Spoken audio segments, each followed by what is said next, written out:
एक बहुत बड़ा मल्टीपर्पस ऑर्गन है और लीवर आमतौर पे देखा जाए तो largest, normally liver is known as the largest gland of the body. हमारे लीवर का आमतौर पे एवरेज एडल्ट ह्यूमन का वजन 1.6 किलो के आसपास होता है। चॉकलेट कलर्ड होता है लीवर और बिल्कुल राइट साइड में, आपके राइट साइड में, आपके डायफ्राम के बिल्कुल नीचे ये आपका लीवर। डायफ्राम के अंदर यहाँ पे अगर मैं बताऊँ तो ये पोजीशन जो है ये आपका लीवर है। तो लेफ्ट साइड में स्टमक, एब्डोमिनल कैविटी की, और राइट साइड में आपका लीवर। जैसा मैंने आपको इसके बारे में पहले ही बताया था। लीवर के कई बार हम लोग बचपन से पढ़ते आ रहे हैं, आई थिंक 8-9 क्लास में भी देखा था कि लीवर के 2 लोब्स होते हैं। एक राइट साइड में जो बड़ा होता है which is known as the right lobe, larger right lobe, and smaller left lobe, उसमें 2 लोब्स होते हैं। राइट साइड का लीवर अगर आप देखेंगे तो आपका राइट साइड का लीवर जो है वो बड़ा होता है, जैसा मैंने आपको बताया था। And you will find smaller left lobe, इसमें भी 2 लोब्स डिवाइडेड होते हैं। अब इसमें कौन कौन से 2 लोब्स डिवाइडेड होते हैं? इसको हम लोग बोलते हैं क्वाड्रेट लोब और caudal lobe. One is quadrate lobe and another one is quadrate lobe. ये दोनों लोग, जैसा मैंने आपको बताया कि लीवर के स्मॉलर पार्ट्स में होते हैं। लीवर इज रिचली सप्लाइड, जैसे आप देखेंगे तो लीवर में सारी important hepatic artery, hepatic when, अगर आप देखेंगे तो इंफीरियर लीवर में ब्लड तो आता ही है अलॉन्ग विद इंफीरियर वीना कावा, clear, which directly comes from the heart। अब you will find कि लीवर के साथ साथ एक आपको पियर शेप्ड स्ट्रक्चर और दिखाई देता होगा। एक पियर शेप्ड स्ट्रक्चर कुछ इस तरीके का आपको दिखाई देता होगा, that is commonly known as gall bladder। What it is commonly known as? This is commonly known as gall bladder। ठीक है, क्लियर? गॉल ब्लैडर देखा जाए तो प्रैक्टिकली कुछ नहीं है। गॉल ब्लैडर एक रिजर्वायर है, एक स्टोर हाउस है। ठीक है, गॉल ब्लैडर एक स्टोर हाउस है जिसमें अगर आप देखेंगे तो वो बाइल जूस को, जो लीवर जो भी बाइल जूस बनाता है वो बाइल जूस कहाँ जाके स्टोर हो जाता है? Gall bladder. That is stored in the gall bladder. Is this clear? वैसे ही अगर आप लीवर में, आपको कल मैंने डायग्राम में बताया था, हेपेटिक डक्ट्स के बारे में बताया था। Hepatic ducts you will find कि सिस्टिक डक्ट गॉल ब्लैडर से वो कॉमन बाइल डक्ट में आकर के मिल जाता है, और ड्यूडेनियम के पास जो कॉमन बाइल डक्ट है और पेंक्रियास जो रिलीज करता है पेंक्रियाटिक डक्ट है ना, ये दोनों मिल करके कौन कौन सा मैंने आपको बताया? कॉमन बाइल डक्ट और पेंक्रियाटिक डक्ट। कौन सा? एक आपका कॉमन बाइल डक्ट और दूसरा पेंक्रियाटिक डक्ट। ये दोनों कॉमन बाइल डक्ट प्लस आपका पेंक्रियाटिक डक्ट, ये दोनों आपस में मिलकर के ये मिला के बनाते हैं hepatopancreatic duct. It forms a hepatopancreatic duct. ये दोनों मिलकर के क्या बनाते हैं? When both of these they combine, it forms hepatopancreatic duct, जैसा मैंने आपको बताया था। और यही ड्यूडेनम में खुलता है। ये हेपेटोपेंक्रियाटिक डक्ट कहाँ आकर के खुलता है? It opens in the duodenum and it is commonly known as sphincter of Oddi।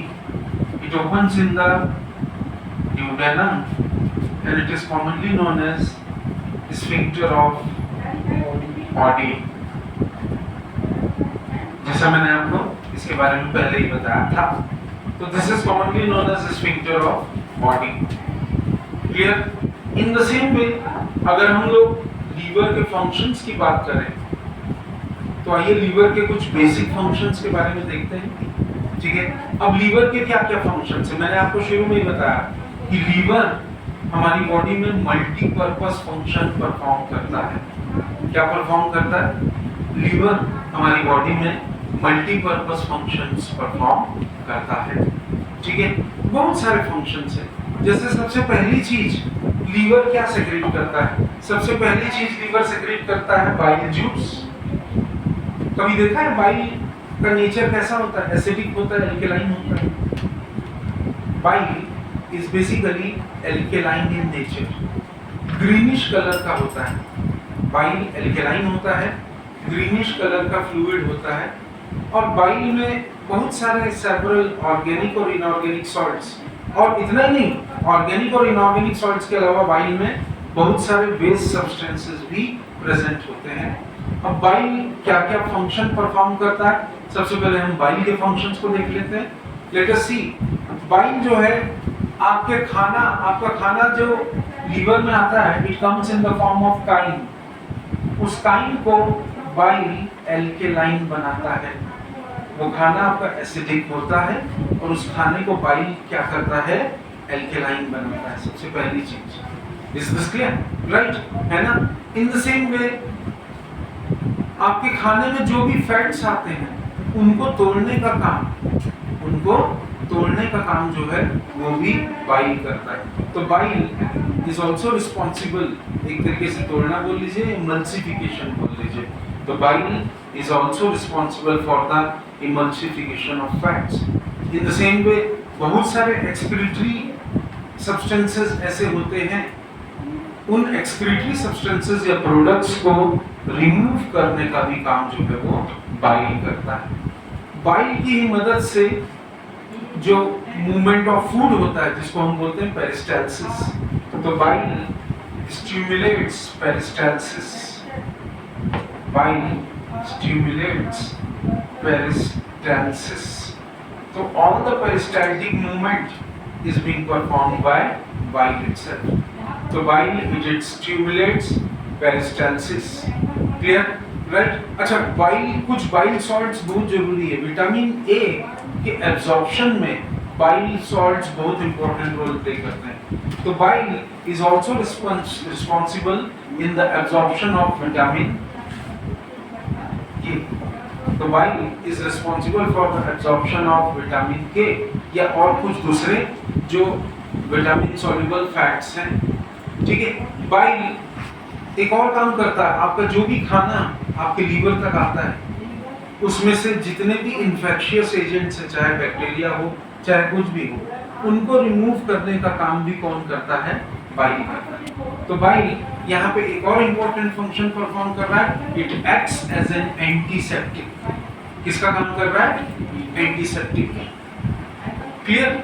अब लीवर ब्लड शुगर लेवल को भी मॉनिटर करता है। जैसे मैंने कई बार बताया था कि हमारा जो लीवर है वो ब्लड शुगर लेवल को भी मॉनिटर करता है। अब नॉर्मल ब्लड शुगर लेवल आमतौर पे कितना होना चाहिए? यू विल फाइंड 90 to 120 पर मिलीग्राम ऑफ ब्लड। ये आपके ब्लड शुगर को मॉनिटर करता है। इतना आपका नॉर्मल ब्लड शुगर होना चाहिए। अगर आपका नॉर्मल ब्लड शुगर इतना नहीं है तो आप कहीं ना कहीं डायबिटीज मेलिटस से सफर कर रहे हैं। तो इसीलिए बोलते हैं कि जिनको डायबिटीज होता है उनके कई सारे ऑर्गन्स धीरे धीरे डैमेज होने लगते हैं। तो लीवर आपके ब्लड शुगर को भी क्या करता है? मॉनिटर करता है। क्लियर? और कैसे मॉनिटर करता है? It performs the process known as glycogenesis और glycogenolysis. Liver it performs the process known as glycogenesis और glycogenolysis. That is the breakdown of the sugar in bulk pregnancy. ये दोनों फंक्शन जो है वो एक्सेस ऑफ ग्लूकोज को glycogen में convert करता है, और ये काम कौन करता है? Liver cells. और excess of glucose, what is glycogenesis? Excess of glucose is converted into what? जैसे मैंने आपको बताया था कि जो excess of glucose है, that excess of glucose is converted into what you call as glycogen. It is converted into glycogen, and this function is very widely performed by the liver. Not only it is performed, but it is stored also. It is stored in the liver itself. और ये किसकी मदद से करता है? With the help of insulin. This process is performed with the help of insulin, which is secreted by the beta cells of the pancreas. तो liver no doubt ये भी रोल, एक इम्पोर्टेंट रोल प्रैक्टिस करता है, जैसा मैंने आपको बताया था। क्लियर, राइट है ना? अब लीवर आपकी बॉडी में लिपोजेनेसिस भी कंट्रोल करता है। Liver it also controls lipogenesis. Lipogenesis क्या है? Conversion of excess of glucose into amino acids. Clear, conversion of excess of glucose and amino acids into fats. तो conversion of excess of glucose and amino acids, इनको fats में convert करने का काम जो है ये भी कौन करता है? लीवर करता है। This is also a very important function which is being performed by the liver. Is this clear, right? वैसे ही जैसे मैंने आपको बताया था कि लीवर एक और इम्पोर्टेंट चीज काम करता है, जो इम्पोर्टेंट है वो ये है कि हीमोग्लोबिन डेड आरबीसी का जो हीमोग्लोबिन है HB, तो डेड आरबीसी का जो आपका हीमोग्लोबिन है, जैसा मैंने आपको बताया था, उनको चेंज करता है बाइल पिगमेंट में। और कौन से दो बाइल पिगमेंट है? We all know, bilirubin and biliverdin. तो ये दोनों को व्हाट यू कॉल अस उसमें चेंज करता है, बिलीरुबिन एंड बिलीवर्डिन। ये दोनों में चेंज करने का काम कौन करता है? ये भी काम जो है वो आपका लीवर करता है। Is this clear, right? तो एक तरीके से ये हमारे फीकल मैटर के साथ में बाहर निकल जाता है, जो भी लैट्रिन वगैरह हम करते हैं उसके साथ में ये बाहर निकल जाता है। दिस प्रूव्स कि liver it helps in the process of excretion. Liver आपके एक्सक्रीशन में भी हेल्प करता है। क्लियर? कोई बता सकता है लीवर एक एंटी कोगुलेटिंग सब्सटेंस बनाता है, क्या बोलते हैं उसको? Liver also produces an anticoagulating substance, and what is that? Anybody who can try? Liver produces anticoagulant, and that anticoagulant, the anticoagulant substance is known as heparin. So this is also being generated by the liver, which you rightly call as heparin, जैसा मैंने आपको बताया था, है ना? ये clotting of blood को blood vessels में, ब्लड वेसल में ब्लड की क्लॉटिंग को या खून के थक्कों को जमने से ब्लड वेसल्स में ये क्या करता है? रोकता है। तो that is also one of the function which is performed by liver. Liver दो इंपॉर्टेंट प्रोटीन्स भी बनाता है। आइए वो भी देख लेते हैं कि लीवर ऐसे कौन से दो इंपॉर्टेंट प्रोटीन बनाता है जो हमारे लिए बहुत ज्यादा इंपॉर्टेंस होता है। तो लीवर, जैसे मैंने आपको बताया था, फिब्रिनोजन और प्रोथ्रोम्बिन बनाता है। Liver produces two important protein. What is that? That is fibrinogen and prothrombin. और ये दोनों चीज कौन प्रोड्यूस करता है? लीवर। ये obviously we all know it is helpful in the clotting of the blood, जैसा मैंने आपको बताया था कि ये ब्लड के क्लॉटिंग में काफी इंपॉर्टेंट रोल प्ले करता है, एक्सेस ब्लीडिंग को भी रोकता है। ठीक है, लीवर एरिथ्रोपोसेटिक ऑर्गन है। When I'm saying एरिथ्रोपोसेटिक ऑर्गन मतलब लीवर आरबीसी बनाता है फीटस में, जिसको हिंदी में हम लोग माँ के भ्रूण में बोलते हैं। तो liver forms RBC in fetus. Liver RBC में fetus में क्या बनाता है? RBC बनाता है। क्लियर? लीवर हीमोलाइटिक ऑर्गन भी है। अब लीवर हीमोलाइटिक ऑर्गन कैसे है? जो पुराने WBC हैं, ओल्ड WBC, उनको तोड़ देता है। तो in this way liver is a hemolytic organ It breaks the WBC. ये आपके WBC को लीवर क्या करता है? It is responsible for the breakdown. Liver is a hemolytic organ. It does not breaks WBC, but it breaks RBC. So liver is responsible for the breakdown of RBC.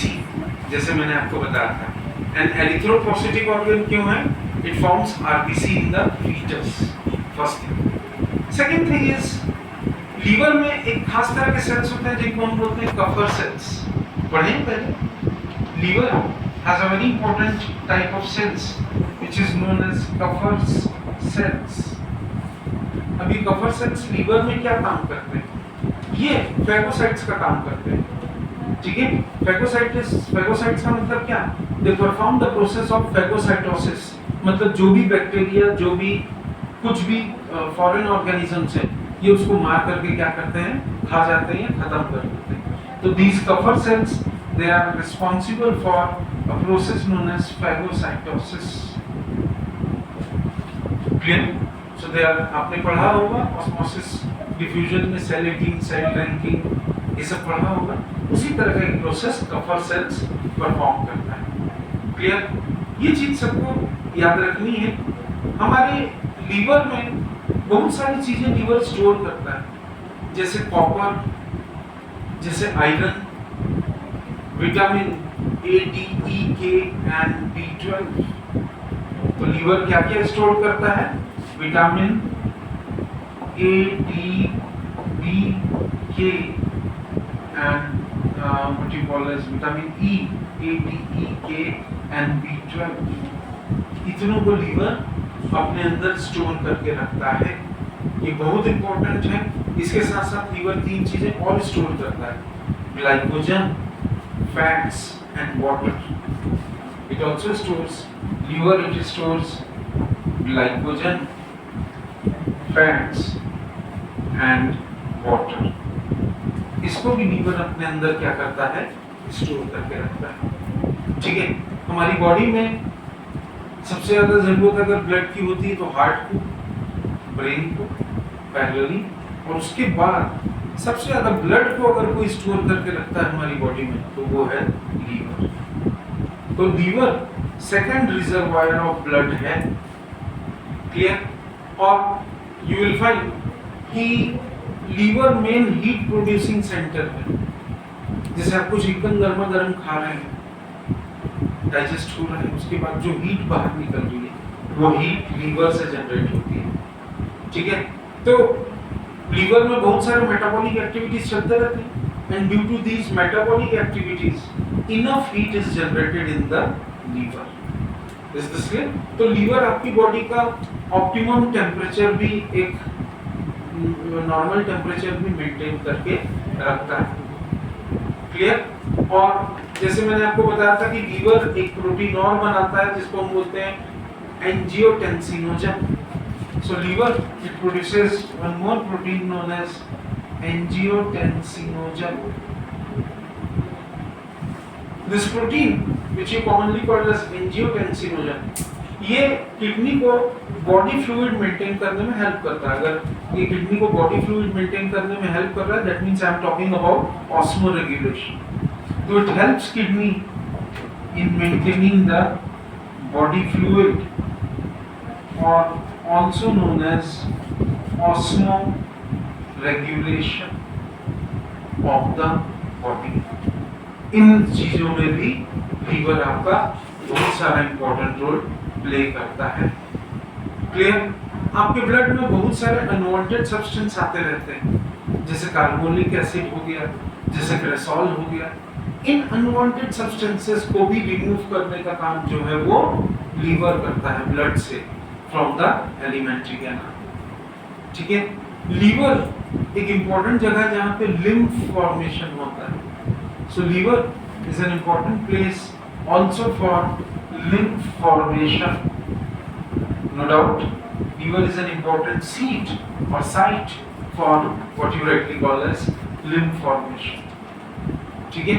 और जैसा मैंने आपको पहले ही बताया था कि लीवर कुछ ऐसे सब्सटेंसेस भी बनाता है जो आपकी बॉडी में एनीमिया, डेफिशिएंसी ऑफ आयरन को टाइम टू टाइम चेक करता है। So this was all about liver, जैसा मैंने आपको बताया। अब नेक्स्ट क्लास में हम देखेंगे पैंक्रियास के बारे में। पैंक्रियास के बारे में बनाने की कोशिश की, पहले के भी क्लासेस में मैंने की है, आज भी बता रहा हूँ कि पैंक्रियास एक इलॉन्गेटेड स्ट्रक्चर है, येलोइश ग्लैंड है और हमारे पेट के बिल्कुल नीचे पैंक्रियास है। ये यहाँ पे हमारे पेट के बिल्कुल नीचे जो है वो पैंक्रियास है और ड्यूडेनम से के कर्वेचर से होते हुए जाता है पैंक्रियास। 12 से 15 सेंटीमीटर लंबा है। The length is 12 to 15 centimetre. It is the length of the pancreas and 2.5 centimetres wide, जैसा मैंने आपको बताया था। Clear? 2.5 centimetres wide is the pancreas. Average इंसान का पैंक्रियास 60 ग्राम 60 ग्राम के आसपास होता है। और जैसा मैंने आपको इसके बारे में बताया कि पैंक्रियास के तीन हिस्से होते हैं, हेड, बॉडी एंड टेल। तो pancreas has 3 sections. One is head, another one is body and the third one is tail. Head का जो रीजन है वो ड्यूडेनम के आसपास लाई करता है। The region of head it lies in close proximity. Duodenum के आसपास आपको हेड का रीजन मिलेगा। क्लियर? बॉडी स्टमक के पीछे मिलेगी और टेल स्प्लीन में जाके खत्म होता है। टेल खत्म होता है स्प्लीन में जाकर के, और जो बॉडी है it is behind the stomach. Where it is behind the stomach. तो ये 3 पार्ट्स आपके पैंक्रियास के इस तरीके से डिवाइडेड होंगे। ठीक है? देखिए, जो मेन पैंक्रियाटिक डक्ट है वो बहुत सारे छोटे छोटे डक्ट्स को मिलाकर के बनता है। तो the main pancreatic duct is formed by many smaller ducts which meet all together. और ये सब पैंक्रियास के अंदर होता है। मेन पैंक्रियाटिक डक्ट जिसमें जाकर के खुलता है, जैसे मैंने आपको बताया, मेन पैंक्रियाटिक डक्ट जिसमें जाकर के खुलता है उसको हम लोग बोलते हैं हेपेटोपैंक्रियाटिक एम्प्यूला। तो main pancreatic duct it opens into hepatopancreatic ampulla. So the main pancreatic duct it opens into hepatopancreatic duct, commonly called as ampulla. और पैंक्रियास में एक और एक्सेसरी पैंक्रियाटिक डक्ट होता है। ये तो मेन पैंक्रियाटिक डक्ट था, एक एक्सेसरी पैंक्रियाटिक डक्ट है, उसको हम बोलते हैं डक्ट ऑफ सेंटोरिनी। तो this is the main pancreatic duct and we have an accessory pancreatic duct, and this accessory pancreatic duct is commonly known as duct of Santorini. It is also the accessory pancreatic duct. It is also known as the duct of Santorini. Clear? और ये pancreas में present होता है और ये directly खुलता है कहाँ? This opens directly into the duodenum.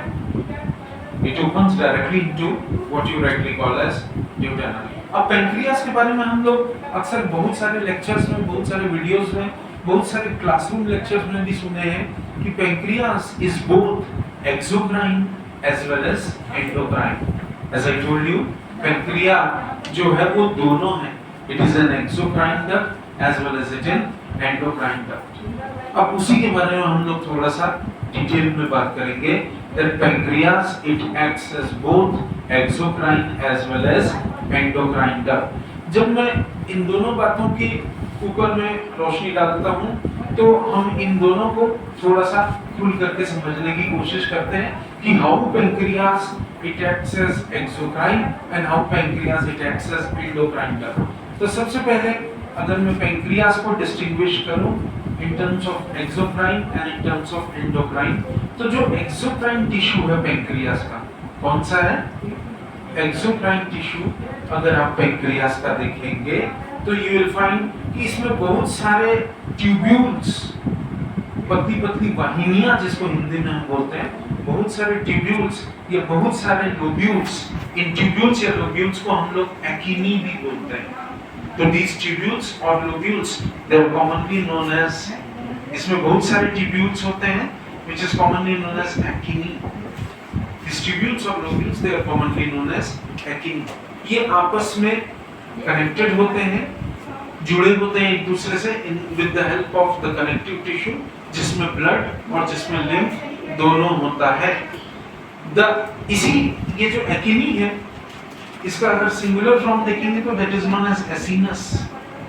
इन्हीं एसिनस में से अगर आप देखेंगे तो ये एपिनस क्यूबॉइडल एपिथेलियल सेल्स के बने हैं, और यही acinus which is made up of cuboidal epithelial cells, these cuboidal epithelial cells, जैसे मैंने आपको बताया था, यही क्यूबॉइडल एपिथेलियल सेल्स ये सेक्रेट करते हैं pancreatic juice. They secrete what? They secrete pancreatic juice, और पैंक्रियाटिक जूस का जो पीएच होता है वो होता है 8.8। ये चीज याद रखेंगे। तो आपका जो पैंक्रियाटिक जूस होता है उसका पीएच होता है 8.8। क्लियर? अब हमारी बॉडी में रोज कितना पैंक्रियाटिक जूस सेक्रेट होता है? हमारी बॉडी में रोज 500 से लेकर के 800 ml पैंक्रियाटिक जूस रोज सेक्रेट होता है। So this pancreatic juice which is secreted from our body, it is always 800, 500 to 800 ml per day. इतना पैंक्रियाटिक जूस हमारी बॉडी में रोज सेक्रेट होता है। क्लियर? और जैसे मैंने आपको बताया था कि पैंक्रियाटिक जूस में एक्चुअली होता क्या क्या है, तो आइए ये भी जानने की कोशिश करते हैं कि आपके पास जो पैंक्रियाटिक जूस है उसमें क्या क्या होता है। What is pancreatic juice made up of? Pancreatic juice जैसा मैंने आपको बताया था, इसमें सोडियम बाइकार्बोनेट और 3 प्रोएंजाइम्स होते हैं। It contains sodium bicarbonate, pancreatic juice, it contains sodium bicarbonate and 3 proenzymes plus 3 proenzymes. So as I told you, it contains sodium bicarbonate and 3 proenzymes. कौन कौन से 3 प्रोएंजाइम्स है याद रखेंगे? Trypsinogen, chymotrypsinogen and procarboxypeptidase. One is trypsinogen, chymotrypsinogen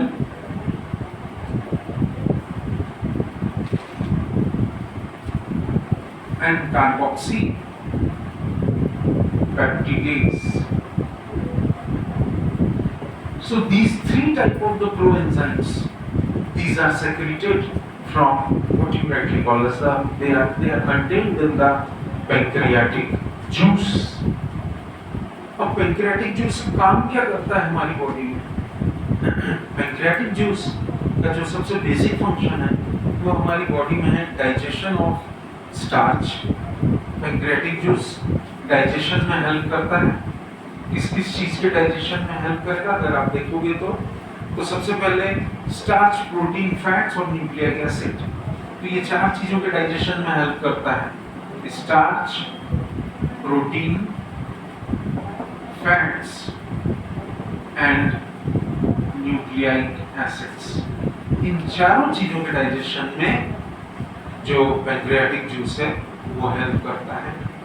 clear? अब sodium bicarbonate क्यों? ये जो सोडियम बाइकार्बोनेट आपके पैंक्रियाटिक जूस में प्रेजेंट है वो हाइड्रोक्लोरिक एसिड को न्यूट्रलाइज कर देता है। जब वो उसके कांटेक्ट में आता है तो हाइड्रोक्लोरिक एसिड को न्यूट्रलाइज कर देता है। ये सब फंक्शंस किसके थे? ये सब फंक्शंस मैंने आपको बताया एक्सोक्राइन टिश्यू के थे। तो मैंने बताया कि पैंक्रियास 2 तरीके से परफॉर्म करता है, एक एक्सोक्राइन और दूसरा एंडोक्राइन। तो आइए एंडोक्राइन की तरफ भी चलते हैं कि पैंक्रियास एंडोक्राइनिकली कैसे परफॉर्म करता है।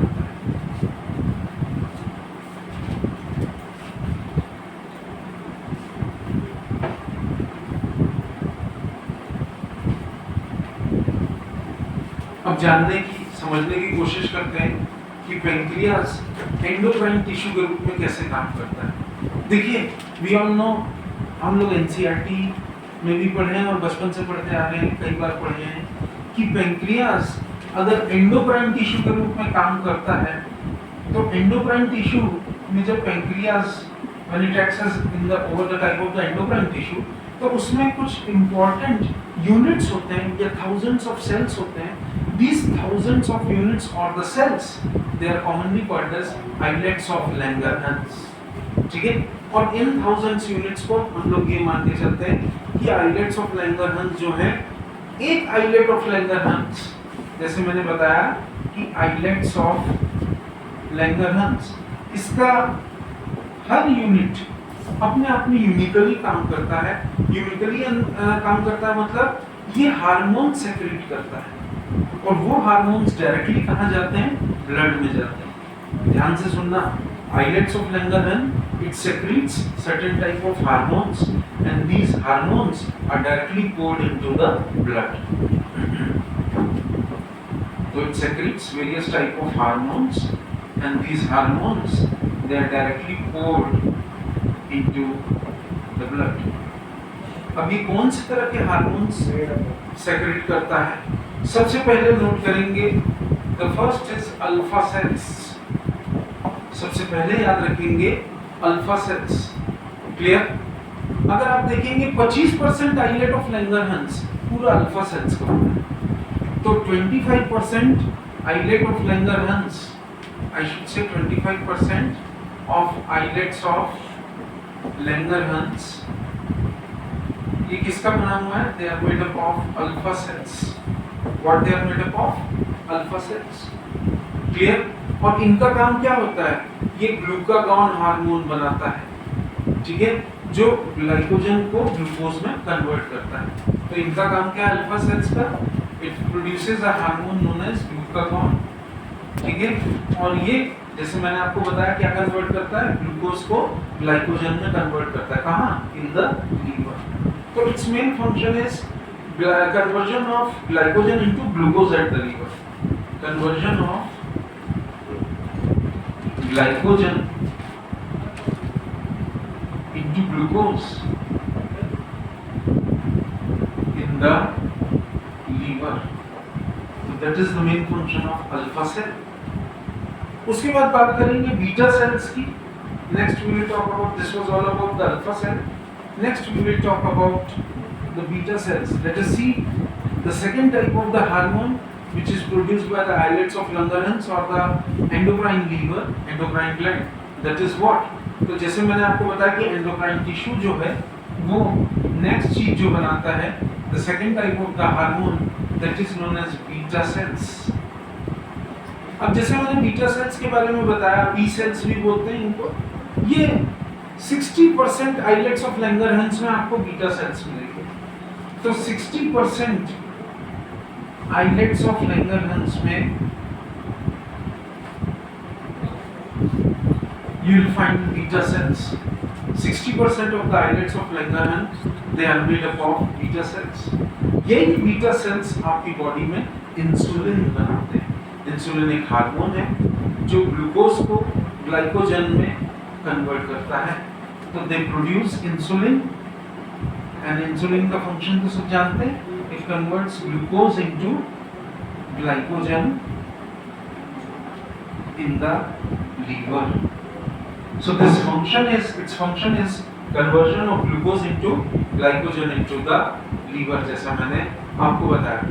ये सेल्स जैसे मैंने आपको बताया था कि अगर इंसुलिन की कमी हो जाए तो आपको ब्लड शुगर की बीमारी या डायबिटीज मेलिटस हो सकती है. तीसरा जो हार्मोन एंडोक्राइन ग्लैंड बनाता है, आइए उसके बारे में भी थोड़ा जान लेते हैं. The third hormone which is produced by the endocrine tissue, I must say, they are commonly called as delta cells or D cells.